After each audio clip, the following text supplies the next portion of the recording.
ஹாய்ங்க, இன்றைக்கி மீன் குழம்பு சூப்பராக எப்படி செய்கிறதுன்னு பார்க்கலாமா? இதை ட்ரை பண்ணி பாருங்கள், நல்லாயிருக்கும். ஸோ கடாய் வச்சுக்கோங்க, கடுகு வெந்தயம் போட்டுக்கோங்க, எண்ணெய் ஊற்றிட்டு நான் கொஞ்சம் நல்லெண்ணெய் கடலை எண்ணெய் ரெண்டுமே சேர்த்து ஊற்றிருக்கேன். அப்புறம் கொஞ்சம் கருவேப்பிலை போட்டுட்டு வெங்காயம் கட் பண்ணி போட்டுக்கோங்க. நல்லா 2 வெங்காயம் நான் கட் பண்ணி போட்டிருக்கேன். அப்புறம் நல்லா ஒரு கைப்பிடி பூண்டு போட்டிருக்கேன். போட்டு நல்லா அதை இது பண்ணிக்கோங்க. அதுக்கப்புறம் 2 தக்காளி நல்லா பழுத்த தக்காளியாக போட்டுக்கோங்க. போட்டு அது நல்லா மிக்ஸ் பண்ணதுக்கப்புறம் அதில் உப்பு தேவையான அளவு போட்டுட்டு, அப்புறம் புளி நான் ஆல்ரெடி கரைச்சி வச்சுருக்கேன். நல்லா எலுமிச்சம்பழம் சைஸ் புளி கரைச்சி வச்சுருக்கேன்.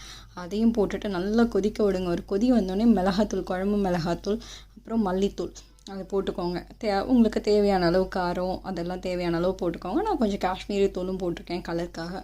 ஸோ கொதி வந்ததுக்கப்புறம் என்ன பண்ணுறீங்கன்னா, மீனையும் நீங்கள் போட்டுக்கோங்க. நாங்கள் என்ன பண்ணியிருக்கோன்னா, உங்களுக்கு வடகம் தெரியும்னு நினைக்கிறேன். நாங்கள் வடகம் போட்டு வச்சுருக்கோம். அந்த வடகத்தை நம்ம எண்ணெயில் போட்டு பொரிச்சிட்டு அதை தாளித்து விடுங்க. அதோட டேஸ்ட் அவ்வளோ அருமையாக இருக்கும். சூப்பராக இருக்கும். ட்ரை பண்ணி பார்த்துட்டு சொல்லுங்கங்க. நல்லாயிருக்கும் இந்த டேஸ்ட்டு.